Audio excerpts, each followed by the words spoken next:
Big breaking news చూస్తున్నాం. గండికోట విద్యార్థిని మృతిపై ఇంకా మిస్టరీ వీడలేదు. విద్యార్థిని హత్యలో లోకేష్ పాత్ర లేదా? పరువు కోసం బంధువులే ప్రాణం తీశారా? లోకేష్తో గండికోటకు వెళుతున్న విషయాన్ని తెలుసుకున్న విద్యార్థిని బంధువులు అక్కడికి రావడంతోనే లోకేష్ వెళ్ళిపోయినట్టుగా సమాచారం ఉందా? వారి రాకను లోకేష్కు స్నేహితుడు చేరవేశాడా? భయంతో విద్యార్థినిని అక్కడే వదిలేసి లోకేష్ బయటకు వచ్చేశాడా? కోపంతో విద్యార్థినిని బంధువులేమైనా హత్య చేశారా? హత్య చేసి లోకేష్పై నెట్టివేసే ప్రయత్నం ఏమైనా చేశారా? పోలీసు శాఖ చేతిలో కీలక ఆధారాలు లభ్యమైనట్టుగా తెలుస్తోంది. విద్యార్థినిపై అఘాయిత్యం జరగలేదని ప్రాథమికంగా సమాచారం వస్తోంది. రోజుకు ఒక మలుపు తిరుగుతోంది ఈ గండికోట హత్యోదంతం. పరువు కోసం బంధువులే ప్రాణం తీశారా? ప్రస్తుతం ఈ కోణంలో దర్యాప్తు కొనసాగుతోంది. కడప జిల్లా గండికోటలో విద్యార్థిని హత్యోదంతం మరొక మలుపు తీసుకుంది. ఆమెను ఎవరు చంపారు అన్న మిస్టరీ మాత్రం ఇంకా విడలేదు. ప్రియుడితో గండికోటకు వెళ్ళటం, తర్వాత ప్రియుడే ఒక్కడే అక్కడి నుంచి బయటకు రావటం, ఇవన్నీ కూడా సీసీ రికార్డులో కనిపించాయి. ప్రియుడు లోకేషే అసలు నిందితుడని, ఆమె చంపేశాడని అంతా భావించారు. కానీ పోలీసు విచారణలో కీలక విషయాలు బయటపడుతున్నాయి. యువతది పరువు హత్య అనే అనుమానం ఇప్పుడు బలపడుతోంది. ఈ హత్యలో ప్రియుడు లోకేష్ పాత్ర లేదని, సొంత బంధువులే ఆమెను చంపేశారనే ప్రచారం జరుగుతోంది. గండికోటకు లోకేష్తో వైష్ణవి వెళ్ళిందన్న విషయాన్ని తెలుసుకున్న సొంత బంధువులు అక్కడికి వెళ్ళారు. అయితే అప్పటికే లోకేష్కు తన స్నేహితుడు ఫోన్ చేసి వాళ్ళు వస్తున్నారు అని చెప్పడంతో ప్రియురాల్ని అక్కడే వదిలేసి వచ్చేశాడనే అనుమానం కలుగుతోంది. ఆ దృశ్యాలే సీసీ కెమెరాలో రికార్డ్ అయ్యాయి. గండికోటకు వెళ్ళిన గంట తర్వాత అక్కడి నుంచి బయటకు రావడంతో ఆ దృశ్యాల్లో కనిపిస్తోంది. అయితే మధ్యాహ్నం 12 గంటల వరకు విద్యార్థిని అక్కడే బతికి ఉన్నట్టు పోలీసుల వద్ద కొన్ని ఆధారాలు ఉన్నాయి. ఆ తర్వాత బంధువులు వెళ్ళి ఆమెను అక్కడ చూసి ఆగ్రహంతో కొట్టి చంపేశారని స్థానికంగా ఒక చర్చ చాలా బలంగా జరుగుతోంది. ఆమెను చంపేసిన అనంతరం ఆ హత్యను లోకేష్పై నెట్టివేసే విధంగా ఒక కుట్రపూరితంగా చిత్రీకరించారనే మాటలు కూడా వినిపిస్తున్నాయి. దీంతో ఈ హత్యలో ప్రియుడి పాత్ర ఉందా లేదా? ఈ మిస్టరీ చాలా స్పష్టంగా కనిపిస్తోంది. దీన్ని ఛేదించే క్రమంలో ప్రస్తుతం పోలీసులు ఉన్నారు.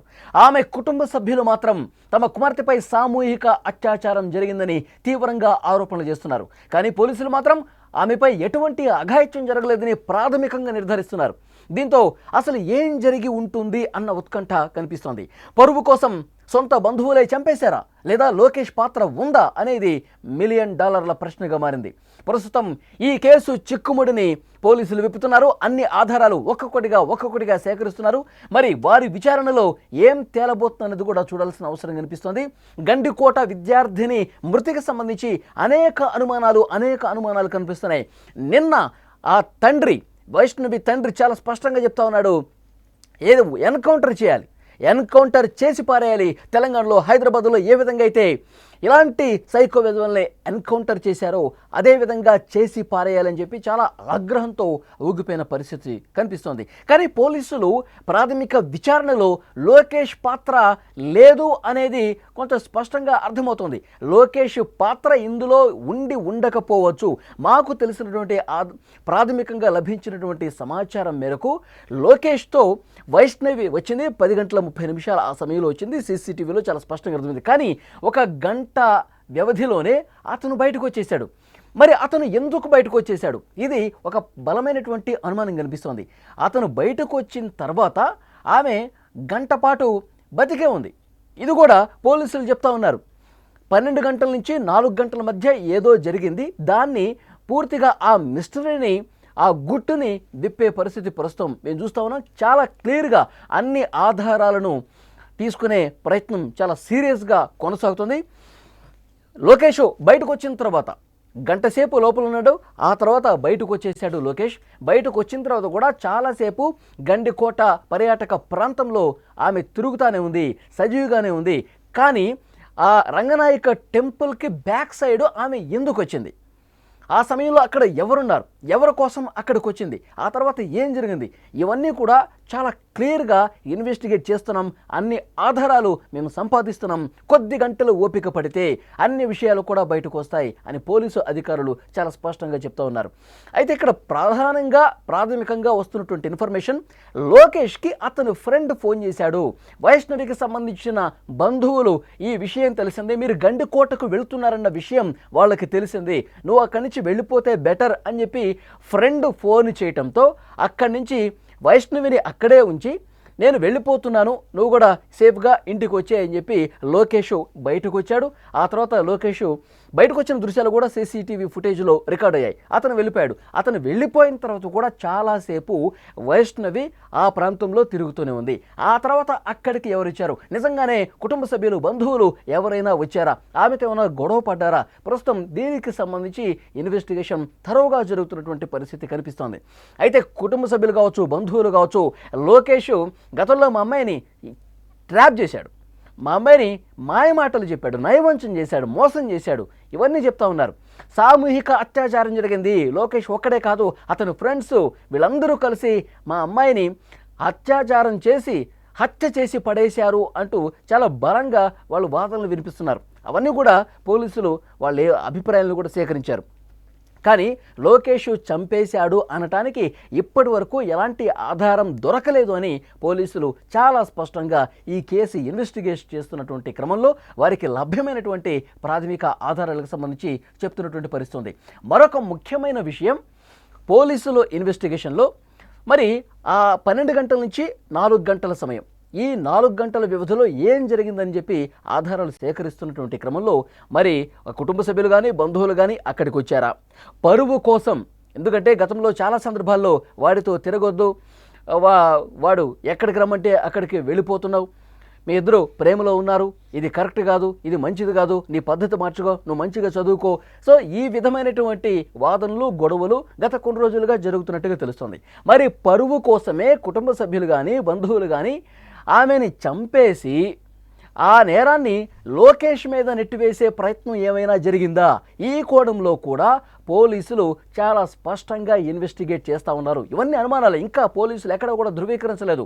కుటుంబ సభ్యులే వైష్ణవిని చంపేసి ఆ లోకేష్ మీద నెట్టివేస్తే ఒక పని అయిపోతుంది, వాడు చాలా వేధించాడు కదా, మనల్ని టార్చర్ పెట్టాడు కదా, అతని వల్ల అమ్మాయిని కాపాడుకోవడం కోసం ఒక ఊరి నుంచి ఇంకో ఊరికి కూడా మేము షిఫ్ట్ కావాల్సి వచ్చింది, కాబట్టి ఈ నేరం అనేది వాడి మీద తోసేద్దాం, ఇలాంటి ఆలోచనతో ఈ విధంగా ఏమైనా చేశారా, ఈ అన్ని కోణాల్లో అండి, చాలా కోణాల్లో పోలీసులు ఇన్వెస్టిగేట్ చేస్తూ ఉన్నారు. మరొక ముఖ్యమైన విషయం ఏంటంటే, వైష్ణవి మీద అత్యాచారం జరగలేదు అనేది పోలీసుల ప్రాథమికంగా చెప్తున్నటువంటి సమాచారం. నిన్న పోలీసు అధికారులతో సుమన్ టీవీ నేరుగా మాట్లాడింది. ఇప్పటి వరకు ఉన్నటువంటి లేటెస్ట్ ఇన్ఫర్మేషన్, వైష్ణవి మీద ఎలాంటి అత్యాచారం జరగలేదు అనేది మాకు ప్రాథమిక సమాచారం ఉంది. అయితే పోస్ట్ మార్టం పూర్తి రిపోర్టు అలాగే ఫోరెన్సిక్ రిపోర్టు ఇవి వచ్చిన తర్వాత మరికొంత క్లియర్ కట్గా పూర్తి సమాచారం మీకు తెలియజేస్తాం. ఇప్పటి వరకు మాకున్నటువంటి ఇన్ఫర్మేషన్, ఆమె మీద అత్యాచారం జరగలేదు. మరి హత్య ఎవరు చేశారు, ఎవరు చంపేశారు, అన్నీ కూడా దర్యాప్తులో చాలా కీలకమైనటువంటి విషయాలు బయటకు వచ్చే అవకాశం ఉంది. ఇప్పటికే కొంత క్లియర్ కట్ సమాచారం తెలుసుకున్నాం, దాన్ని బట్టి ఇన్వెస్టిగేట్ చేస్తూ ఉన్నాం. మరి కుటుంబ సభ్యుల పాత్ర ఉందా, బంధువుల పాత్ర ఉందా, లోకేష్ పాత్ర కూడా ఏమైనా ఉందా, ఆయన బయటకు వచ్చిన తర్వాత మళ్ళీ ఏదైనా ప్లాన్ చేసి ఈ విధంగా చేశాడా, అన్ని కోణాల్లో కూడా దర్యాప్తు చేస్తున్నాం. మధ్యాహ్నం 12 గంటల నుంచి లోకేష్ వెళ్ళిపోయిన తర్వాత కూడా ఆమె బతికే ఉంది. ఆ తర్వాత ఏం జరిగింది, ఆ తర్వాత అక్కడికి ఎవరు వచ్చారు, ఎవరిని ఆమెను కలిశారు, రంగనాయక టెంపుల్ బ్యాక్ సైడ్ వరకు ఆమె ఎందుకు వెళ్లాల్సి వచ్చింది, ఎవరి కోసం వెళ్లాల్సి వచ్చింది. ఇక్కడ మరొక ముఖ్యమైన విషయం, ఆమె మృతదేహం దొరికిన సందర్భంలో ఒంటి మీద నూలు పోగు కూడా లేదు. పోలీసులు అసలు ఏం జరిగిందన్న విషయానికి సంబంధించి చాలా క్లియర్గా ఇన్ఫర్మేషన్ తీసుకుంటున్నారు. మరికొద్ది గంటల్లోనే అసలు వాస్తవాలు కూడా బయటకు వచ్చే అవకాశం కనిపిస్తోంది. సో పరువు కోసం కుటుంబ సభ్యులు కానీ బంధువులు కానీ ఈ విధంగా ఏమైనా చేశారా, లేదు అంటే కనుక లోకేష్ పాత్ర ఏమైనా ఉందా, అసలు వీళ్ళు ఇద్దరూ కాకుండా మూడో వ్యక్తి ప్రమేయం ఏమైనా ఉందా, ఉంటే ఆ మూడో వ్యక్తి ఎవరు. సో ఈ విధంగా అన్ని కోణాల్లో పోలీసులు చాలా స్పష్టంగా ఇన్వెస్టిగేట్ చేస్తూ ఉన్నారు. అన్ని అనుమానాలన్నింటినీ కూడా ముందు పెట్టుకొని ఆధారాలు సంపాదిస్తూ ఒక్కొక్కటి ఒకవైపు సీసీ ఫుటేజ్ కావచ్చు, తర్వాత ఆ మృతదేహానికి సంబంధించిన పోస్ట్ మార్టం కావచ్చు, ఫోరెన్సిక్ రిపోర్ట్ కావచ్చు, వాళ్ళ బంధువులు ఇస్తున్నటువంటి సమాచారం కావచ్చు, లోకేష్ ఫ్రెండ్స్ ఇస్తున్నటువంటి సమాచారం కావచ్చు, ఇట్లా అన్ని కోణాల్లో కూడా పోలీసులు చాలా సీరియస్గా ఇన్వెస్టిగేట్ చేస్తున్నారు. గండికోట పర్యాటక ప్రాంతంలో ఇంటర్మీడియట్ సెకండ్ ఇయర్ చదువుతున్నటువంటి గీతం కాలేజీలో చదువుతున్నటువంటి వైష్ణవి నూలు పోగు కూడా లేకుండా ఆ పర్యాటక ప్రాంతంలో ముళ్ళ పొదల్లో పడి ఉండటం రాష్ట్ర వ్యాప్తంగా సంచలనమైనటువంటి పరిస్థితి.